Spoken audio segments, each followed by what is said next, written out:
So we're starting chapter 5 in Gateway of Atonement, and we had a question coming up, who translated this text? Because it is, if you've been following with us, a very particular translation. The Alter Rebbe was extremely particular about every single word.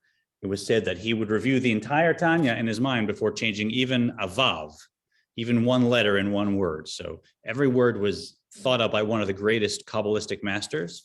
And the translation, and especially the commentary, has a story too. It's the commentary is by Yosef Weinberg, the translation by Shalom Weinberg, and Yosef Weinberg gave this as a class on radio called Lessons in Tanya, decades and decades ago.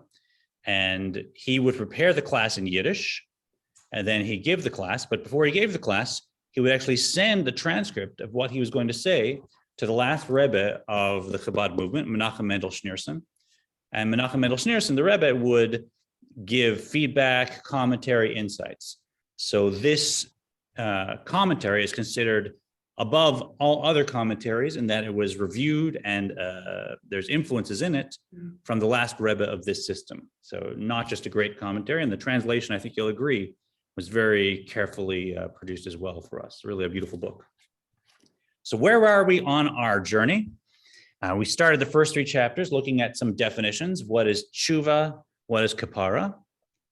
So to remind, tshuva is simply a wholehearted return to God, saying I'm going to distance myself from all the counterproductive things I've done, and I will never do them again, sincerely. That's the basis of tshuva. And kapara is the cleansing, the washing that happens afterwards. So even after I've come and I've said, I'm returning, now I still, if you want, I still smell a little like the world, right? I still have a little of the residue on me. That needs to be scrubbed off. And so kapara is the process of that. That's what Yom Kippur is all about. We then went into, and part of the definition of tshuva, as we learned, was a lower and a higher level of tshuva, but we didn't explain what that was. Chapter 4, we went into starting to define tshuva, and we're relying on the statement from the Zohar. Tshuva is tashuv hey, which means the hey will return. Which hey, we might ask? The Alter Rebbe then went on to describe the 4-letter name of God, that's Yud and Hey and Vav and Hey, and how that 4-letter name of God, it's exactly the source of where our soul comes out of, and that we can affect that final Hey of the Vav, and we can even return at a higher level, which affects the first Hey of the Vav in a subtle way. But we're mainly talking about the last Hey of the Vav, and because our soul is a reflection of that, comes out of that, connected to that, if we lower ourselves, as we'll learn, we can actually dislocate that Hey. And when we return, when we do tshuva, we're tashuv Hey, we're returning the Hey, and the Hey becomes reunited again with the whole 4-letter name of God. Then we went through, so it can be fixed in our minds and our hearts, how it is that our soul and all the qualities that we identify in our soul come directly out of and develop from the 4-letter name of God. I won't go over, I'll refer you back to the last couple of classes, but every aspect that we have, from our physicality, our emotions, our intellect, our will, it all is something developed out of the 4-letter name of God, because we are a direct reflection and it's our source. Now in chapter 5, we're going to look at how it is that we can actually affect that. When we do something counterproductive, we've been given this opportunity to live in a body and to do mitzvahs and to learn Torah and to help other people and to experience godliness directly. And when we take that and we do something self-centered instead, or destructive instead, what happens is not just that I miss out. It's not just, as we might learn from certain aspects of our tradition, that there's some kind of a record in heaven and I now get an X in the record, I get a black mark, and I'm going to be embarrassed when I get there, I have to do tshuva. You can't do tshuva there, sorry. I'll have to go through Gehenna. It's something much more profound, and that is, I've actually affected God's name. It's not just a personal decision, and the impacts are not just personal, because I am an actual piece of God and I affect God's name. That brings us to the beginning of chapter 5, 2:28. V'hinei hamshachat v'ridat hanefesh elokit la'olam hazeh lehitlabesh beguf hadam. Bringing the godly soul down into this physical world to invest itself in a human body, this process resulting from divine speech, the utterance, let us make man. So we read this before. He talked about bringing the nefesh into this world. And he adds here, להתלבש בגוף האדם, to enclose it in a human body. You could think that the soul that God breathed into us is just the divine soul as it is in heaven. But here he's saying, להתלבש בגוף האדם, to invest in the body. Everything we learned about the soul, that's an actual piece of God. The aspect of the soul that's invested in the very physical body, that is also a piece of God, right? So the divine soul, even though it uses the animal soul to move the body, it's actually invested in the human body, in that is a piece of God that's going along for the ride for us. So we want to understand, when my physical body does an avera, that affects everything to the highest point, right? Not the essence of God. The essence of God is never touched, but just below. You can't reach, you don't get any more. נמשכה מבחינת פנימיות ומקור הדיבור. It derives from the internal aspect, the source of speech. So we talked before about how speech is what God uses to create the world, and breath is what God used to blow our soul into us, right? Our soul or his soul? Our soul. Our soul or God's soul? You said earlier that when he breathed into us, God breathed into us, he was breathing in his soul. So I should have said our soul. I misspoke. Yeah, but our soul is an actual piece of God, so they're connected. But it's our soul, not God's soul, right? The soul is connected to the whole name Havaya, but this final Hey is actually the delivery system, right? So the Hey, speech is what creates our physical body, but the soul that's being blown in, that is also invested in the physical body itself. And that is, you could say in this case, the internal aspect of speech. So speech has an external aspect, which is just creating the world. God says, let there be a sunrise, and there it is. And then there's the internal aspect, which relates to the breath, because where does speech come from? The breath. So the Hey itself has an external and internal aspect. And what is that? This is Hu Hevel Halion. Hamrumaz be'od Hey Tata'a Kaniskar La'el. This is the breath of the Supreme One that is indicated in the letter Hey of Havaya, the four-letter name of God, as discussed above. So that breath that enters into our body,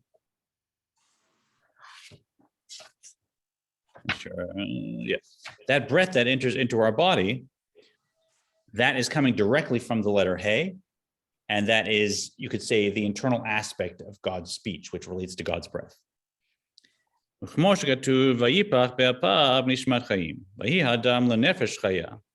As scripture states, he blew into his nostrils a breath of life, and man became a living creature. Right, so that's the image we're working with. If you peer into your own soul as far as you can go, and you hit that space where there's just emptiness or darkness, where is that coming from? You could imagine that as God's breath entering into your being. Now, if you like, you can meditate on it, that the breath that's actually coming in, the physical breath, actually its source is somehow from that Hey, right? What is the energy that is coming into our body through each breath? What is it that enlivens my body? So not the physical air, but the energy, the life force behind it. You can also meditate on that, and that points us towards this reality that we're connected, and that if we had very spiritual vision, we could see leads all the way up to that Hey of the four-letter name of God. Right? Great Kabbalists and prophets can see that. Normal students like us, we just meditate on it, and we maybe get an internal sense that steers us. I read that. And he who blows does so from within him, from his inwardness and innermost being. So we talked about this as well. When I speak, that comes from my throat with a little bit of breath. If I blow, like we tried an exercise of blowing up balloons, that really will come from deep within me, and it will exhaust me because it's using energy. So this image is also telling us that our soul comes from a much deeper place in God than the physical world around us, and even than our physical body. Yeah, our soul comes from deep within God.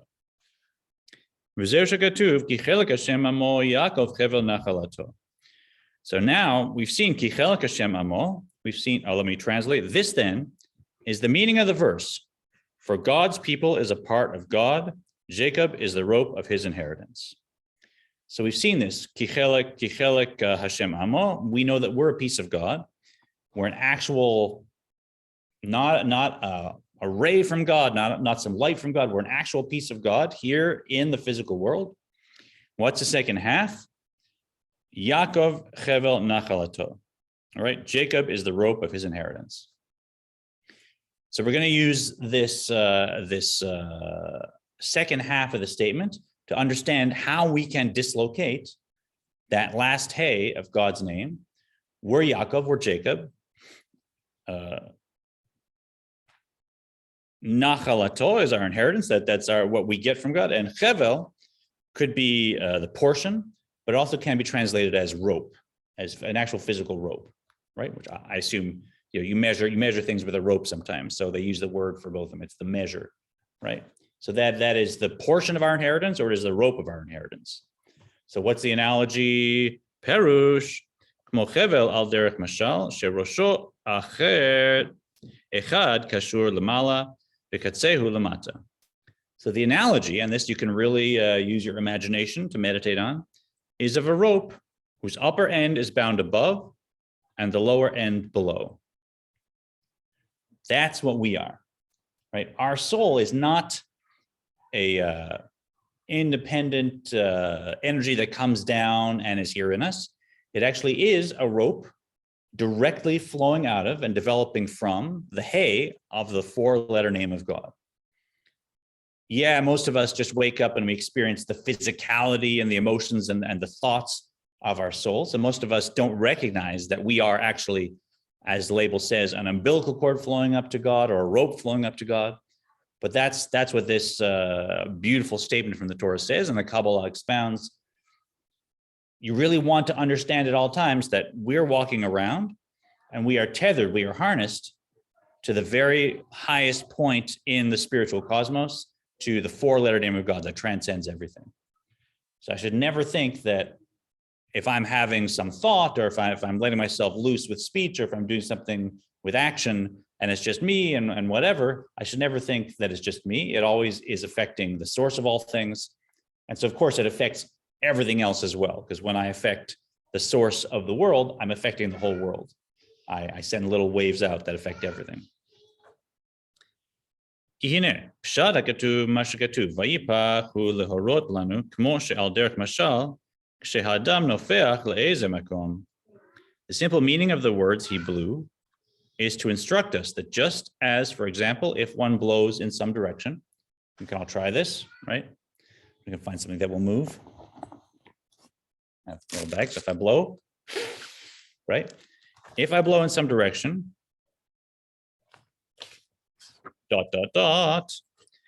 אם יש איזה דבר חוצץ ומפסיק בינתיים, אין הבל הנופך עולה ומגיע כלל לאותו מקום. And there's any separation or obstruction there, then the exhaled breath will not reach that place at all. So let's do a little experiment. We got a microphone here.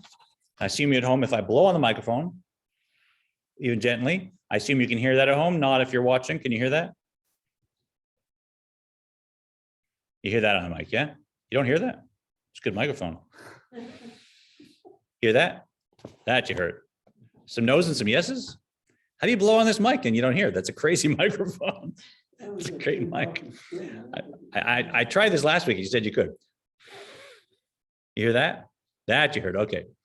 Okay, now we have our experiment. I should have tried that in advance. So this is, imagine, lahavdil. So this is the godly source. And this is me and the soul being blown in, and God's blowing like this. So you hear the breath, right? Yeah. And now you can also hear me speaking, right? My speech is coming. I'm sure it's very loud right now because I'm close to the mic. Now, what happens if there's an obstruction? Do you hear the breath anymore? You don't. But do you hear my voice? Yeah, you hear my voice clearly. So one thing we learn, God has breath and God has speech. It's not just that breath comes from deeper in God, but very interestingly, if you have air flowing from one to another, especially through a tube, if there's any obstruction, it will block it. It doesn't get there. However, if I'm speaking and there's an obstruction, it really only creates a minor difference. Speech will go through an obstruction. Air will stop from an obstruction. And this speaks to, we'll get back later, to why it is that when we do one of these big sins that's called karet, like eating chametz on Pesach, it's right in the Torah. It's a big deal. God commanded. This is our whole sense of bitul comes from this, our whole sense of self-nullification for the whole year. And I sat down on Pesach, and what did I do? Had a nice slice of challah, right? That every Jew will know. Think about it, right? That's the opposite of our connection to God. And that's one of those sins that has karet. And they say that technically, if you do that and you don't do tshuva, then you can't live past 50 or 60, right? Why? Because that's like we have our soul coming through God's breath, and now we put an obstruction. And an obstruction can actually block breath, whereas it can't block speech so easily, right? So it may be that something else in the world could do something counterproductive, and it's still going to flourish and do well. But if you get your soul through the breath, now you have to be careful because it's much more sensitive, much more delicate. And so that's why we have this tradition, and we'll explain why. Obviously, we know people that maybe have had a cracker on Pesach, and yet they still are living a happy, long life, and God willing, till 120, all of us. But there's technical reasons why now that karet, people can live longer and live full, successful lives, so to speak, and there's no dying by divine agency before 50 or 60. That'll come later. For now, all I want to take home is when God blows that soul into us, that's a very delicate connection because it's a very deep connection. And like our physical breath, if we put an obstruction there, that has the capacity to block that connection. Unlike our physical body or the physical world, which God's just like, okay, that's not from so deep in me. Speech goes around an obstruction, and I can create all kinds of terrible things in the world. We know the things that have been in the world, and speech will create them even around an obstruction because for other reasons, we need them there for free will, etc. So, Cantor, is God isn't continually breathing into us, or He is? If you like, yes. Everything is a continual process. Spirit, the question was, is God continually breathing into us? Certainly in Adam, in Adam, there was that breath where every soul was contained, and that was like something came out. But yes, if you're picturing this as your soul being blown into your body, it's like breath, it's a continuous flow, and it actually has a movement like the sea of coming in and going out. There's a ratza v'shov. So it not only is a continuous flow, but it also is constantly ebbing and flowing like everything natural, right? So God never blew into women. That's not how I read it. I mean, Adam was a combo soul. So Adam was masculine and feminine when Adam was created. And so the way I read it, In chapter 2, He created man and then put him to sleep and took the woman out of his side. It never says that He blew into women. yeah, so it doesn't specifically say, but the chapter where it says that God blew into Adam, right? So Eve doesn't exist at that point, right? Eve and Adam are one soul, they're a combined soul. And so that breath is the breath of every human, right? Does it say that God blew into them at that point? I don't think so. Well, God didn't have to blow again. God, when that first breath was both male and female souls were included in that breath. That's how I read it. I mean, maybe if we go into like gender approaches, that we can find different ways and different, we can parse it. But certainly that's how it's taught, is that Adam, when God blew that breath, that was all of humanity. And Adam was not a man. Adam was all gendered. Yeah, the English uses that. Yeah, and Hebrew. Yeah, but I certainly this applies equally to men and women. Precisely. Kacha mamash im yesh davar chotzetz umafsik ben guf adam lifnat hevel halyon. So as we were saying, precisely this is the case if any obstruction separates man's body from the breath of the Supreme One. And this is a big question because we might think God's everywhere, God's all powerful, God's all knowing. How can I somehow create an obstruction, right? How can I do that? It comes later. How is it possible that there's a place that God's blocked from, right? Because it'd be like saying, you know, I'm controlling a puppet and now I'm blocked from that puppet. I am the puppet. I'm a piece of God. How can I block God out, right? So this is what we want to focus on in this chapter. God is everything. God is everywhere. The only thing that can actually get in the way is if I decide from my free will to do a negative, a counterproductive action. And now I put that in the way. And when I make that obstruction, now that actually can create a barrier that the breath will not come through, so to speak. Make sense? And normally you guys are reading, so there's like more animation. Now I feel like you're sort of, you're you know, sitting in the beautiful text, and so far so good. We could talk about like Saturday Night Live opening monologue. That'll wake us up, right? Oh, here we go. Uh-oh. So are there levels of obstruction? Are you gonna get to that part? There are levels of obstruction. The question is there's more or less. And so he's going to use the analogy of the rope, and we'll see exactly that answer. Are there levels, right?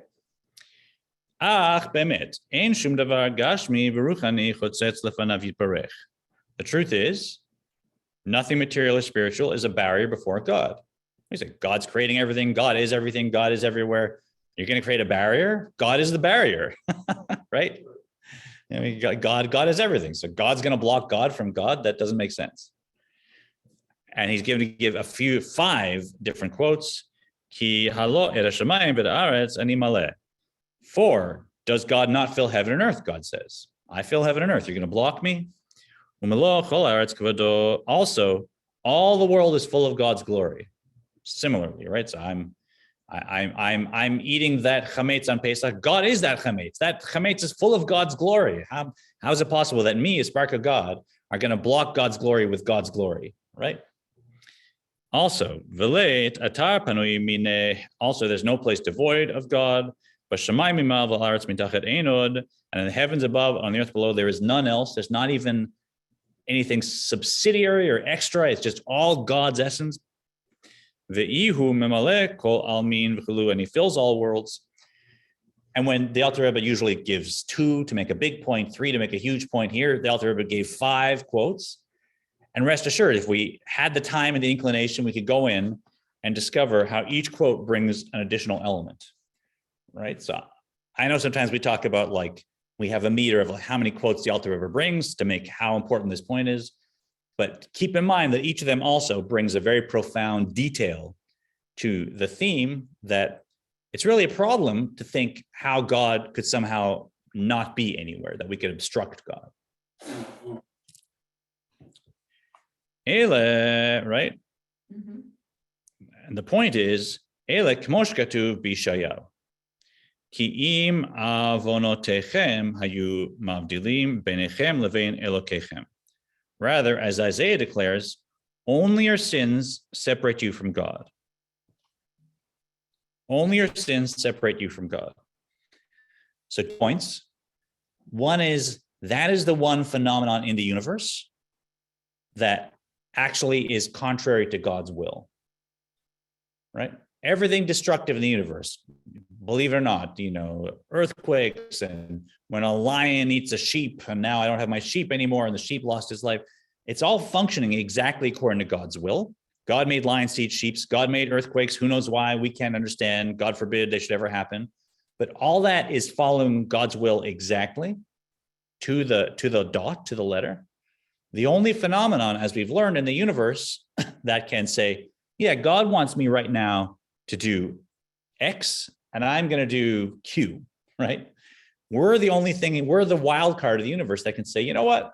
God expects me. God was clear, as we said, tonight I'm supposed to eat matzah and not eat chametz. But you know what? I have free will, and there's a nice challah. I'm going to bring it to the house, put some butter, have a nice bite, and, you know, I'll say a blessing on the bread instead of the matzah. I can do that. And when I do that, large or small, that is the only element in the universe that can flow against God's will. Everything else is being 100% God's will.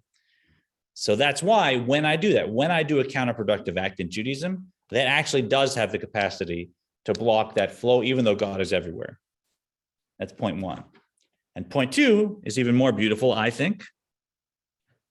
And that is, listen to the quote, and this is from Isaiah, right? So obviously the Alter Rebbe didn't prompt Isaiah to phrase it this way, but the Alter Rebbe brings out exactly in Isaiah's words something profound, which is, it is Beinechem levein Elokechem, Beinechem levein Elokechem. It wasn't Bein Elokechem levein etchem, right? So Isaiah says it separates you from God. But Isaiah didn't say it separates God from you, right? So we have the power, when we do a sin, not to separate God from us. But Isaiah says, you can separate yourself from God. Your consciousness can be stripped from any connection to the divine and to the connection your divine soul would normally have. And I want to go a little into detail about this phenomenon before we go on, because we're going to get into the levels of the soul from this perspective. And that is, we've gone through the structure of the soul many times. We have three conscious aspects of our soul, and that's nefesh, which controls the physicality of our body, ruach, which results in our emotional consciousness, and neshama, which results in our intellectual consciousness. So those are the three conscious aspects of the body. They're pneumius, they're within us, like my emotions are in me, my physicality is in me, my intellect is in me. We also have higher aspects of the body, which are called makif, surrounding, because even though they're also inside the body, they transcend the body. So everything above neshama, everything above the aspect of my soul that creates the intellect, that is makif. That's not the conscious part of my soul that I'm aware of, where I'm cogitating in thought, or I'm feeling an emotion, or I'm saying something or doing something, right? So when we create this block, God forbid, what gets blocked is the life source for the internal aspects of my soul. The air supply, the life force that goes into my nefesh, ruach, and neshama, which is my conscious aspects, that is blocked. But the makif, that's not what's giving direct life to my body. That isn't affected. That still is flowing. Make sense? And makif, if you want to define it simply, start with will, right? If you think of willpower and what you want, you can't point to where in your body you want something as easily, right? Maybe a little, right? But, this is my hand, and my hand is moving, right? It's my hand. My emotions, it's something here, maybe. My intellect, mainly here, right? What I want, can you point? That's because will is the outermost aspect of that makif, and it's sort of transcends me. And delight also. Makif, mem, kuf, yud, fe. Makif. So with that little preamble, let's go on. The reason, as we discussed, is that sins oppose the will of the Supreme One who gives life to all. So I may look, as we said, at something in the world that seems destructive, right? A tornado, and it goes and it destroys incredibly important things. I look and I say, oh, that's such a negative thing, it's going against God's will. No, we don't understand God's will. We'll never understand why that destruction was created by God, but that tornado, every twist is exactly what God wants. It's happening exactly to God's will. When I snap at someone, or I'm rude to someone, or hold a grudge against someone, that is going against the divine will much more than that destructive tornado. I'm the only thing that can. And so that has the capacity to cut off the flow of that breath, so to speak. As in the verse, whatever God wills, he has done in heaven and on earth.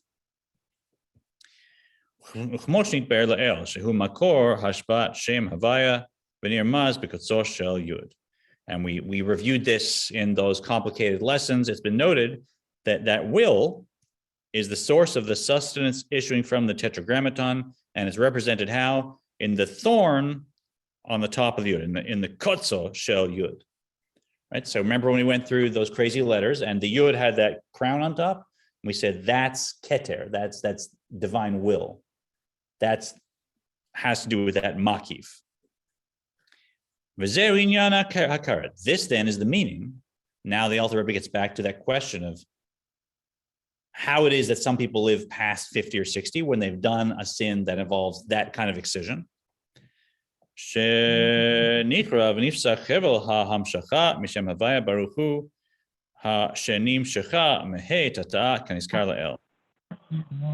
That when somebody does a sin that involves excision, like eating chametz on Pesach, what happens to this rope, right?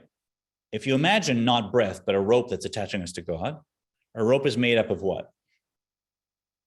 Many strands, right? So many strands are woven together, and then twined together until you get a rope. And the rope is super, super strong, even though each of the strands might be quite delicate, right? But if there's enough strands, now it's a very strong rope, right? Now, if I were to nick a few strands of that rope, should I be afraid to use it? Happen all the time. And we used to have in gym class the ropes, and we'd swing them back and forth and climb up and go down. They always had little strands popping off of them. It never bothered me, right? Because I could feel the bulk of the rope was still secure. If you look at a rope and there's a lot of strands kind of hanging off all over the place, now what are you thinking? Yeah. Okay, maybe I climb up in gym class if there's a mat, but I'm not going to go swinging. I'm not going to swing across the Grand Canyon on this rope, right? It's a little question. Now, what if something so severe happens that every strand is cut? What happens to that rope? Boom. Useless. Fell down, right? So we do something severe enough. Our connection to God can also be seen as a rope with many strands, 613 strands, because each strand is a what? A mitzvah, right? So the positive and negative commandments together, those constitute a rope, so to speak, that connects my soul to God, to the four-letter name of God.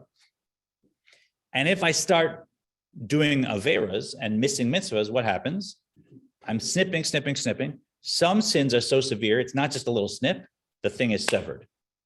And the whole rope just falls down to the ground and there's no connection whatsoever anymore. Right? That is the state that we're in when we do a sin that involves karet, spiritually. And that means that my intellect, emotions, and my physicality are now separated from their source of life. Because we, as an actual piece of God, our source of life comes through that breath, not through the speech. Right? So really want to sit and meditate on what it means when we do that, because that's everything to us, right? I mean, our life and our connection to our source of life, that's you do anything to not sacrifice that. Any normal, right? If we're disconnected from the source of life, are we dead? Well, we'll get to that. How is it? I certainly have done, I will say, a number of sins that involve karet, and I'm still sitting here before you. I'm speaking. I seem healthy for a 50-something-year-old. So how does that work?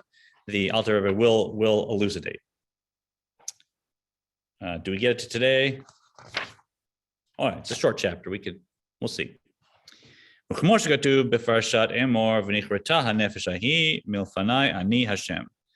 the verse says in Parshat Emor, that soul shall be cut off from before my face. I am God. Right? Snip. Milfanai daika. The expression chosen is from before my face, because it's excised from the innermost aspect of godliness, the tetragrammaton. You could spend a week on these two words, right? Like face, panim, is called a face, as we said several times, because that indicates what's happening inside me, right? If you were to see my back, you might not know how I'm feeling. If you see my face and I'm smiling, now you know there's like some joy inside. If I'm looking worried, there's a concern inside. My face shows what's happening inside. That's why it's called panim, because panim, the root is inside in Hebrew, right? So when it says milfanai, from before me, daika, specifically before me, we're not supposed to imagine I'm in some court and there's a big giant king with a crown and I get to face the king. I'm so happy, it's so beautiful. And the king says, no, you're not allowed to be in front of my face, out of my court. And my soul wanders out. Now I can't see the king's face. Ooh, that's how kids imagine this stuff. We want to understand a face is the abstract the abstract direction of inside, right? And so when we talk about God's face, we talk about the innerness of God. And what is that? In this case, that is the divine name Yud He and Vav He. Because the name Elohim, that's how God appears moment to moment in the world, right? You're looking at Elohim. All this stuff is Elohim, right? This is limited to this size and this shape, and it can handle this much pressure, and it's this color. That's all Elohim, how God limits godliness so it appears as nature. And Yud and Vav and He, that is the most transcendent name. So that is, in this case, God's inwardness, God's inward essence, that's God's face. So when we say we are cut off from God's face, specifically that's from that name, the name Yud and Vav and He. Other sins that don't involve that, what do? Al kol panim hen pogmin hanefesh kanoda ufagam hu milshon pegimat hasakin. What do? As we said, they do at least cause a defect in the soul, in the sense of a defect or nick that invalidates a blade for ritual slaughter, right? So pagam is actually the word used for when you're examining a knife to slaughter an animal. It can't have any nick because that could cause unnecessary cruelty to the animal, right? Imagine you're slaughtering an animal. Vegetarians might say that's cruel to begin with, but if you want to do it as kindly as possible, what you don't want is a knife with cuts and bits, and then the skin gets cut and it doesn't cut through, and then the animal is still in pain and then living for longer, right? You want it to be razor sharp all the way across, and zhuk, and the minimum amount of suffering. It obviously is suffering, but the minimum amount. So that nick, that's what happens in the rope. V'hu al derech mashal mehevel av shazur mitayag chavalim dakim. This is analogous to the rope we've been talking about, a thick rope woven of 613 thin strands. So you can think of all these mitzvahs now, not just as commandments we should do, but really from, as we say, tzavta, from connection, that they are the rope that connects us to God's divine name. Each one is a strand. And of course, if I was there swinging attached to, my anchor in the heavens, I would want that kept as beautiful as possible. I'd be careful to do all the positive, avoid any of the negative, and keep that rope as strong as possible. Kacha hevel ha'hamshacha haniskar la'el kalu mitaryag mitzvot. So too, the rope of the downward flow mentioned above is comprised of the 613 mitzvot. Make sense? This is like a pretty straightforward chapter, right? What happens? Over chas v'shalom alachat mehina nifsak hevel hadak v'chulu. If you transgress one of them, God forbid, a thin strand is severed. However, and here's where we answer your question. How is it that me or anyone that may have done a major sin is still hale and healthy, etc.? Ach gam b'chayav karet umita nishar adayin bo harshimu mi nafsho halakit. However, even if you have incurred excision or death, there remains an impression within us of our divine soul. This mouse is about to run out of power, right? It's not plugged into the wall. It's not being powered. It has no connection to its source of power. But even after I unplugged it, it could still run, in this case, for weeks or months, right? Because it has an impression inside it, in this case, a battery, that stores that power, even though there's no power being fed to it. Same thing with, we talked about slaughtering an animal. If you've seen a chicken being slaughtered, it still has life energy. It still is literally running around without even its head, right? We don't cut the head off, but in a farm, that's because it still has an impression. It has that energy running inside that will still run the body. So we also have rishimu, an impression of the energy that came from our source.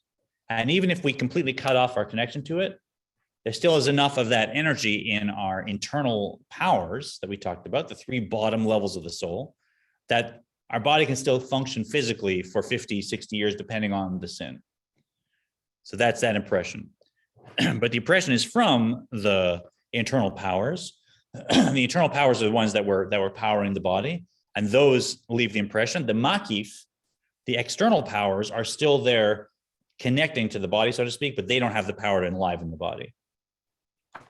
So we are cutting off the conscious powers, but we're not cutting off the makif, and the makif is not what gives that impression, just to be clear. And through this, through this, as we said, a person could live until 50 or 60 years, but no more normally. As to the statement attributed to the Arizal that the makif, a transcendent level of life force, enters such an individual and so on, this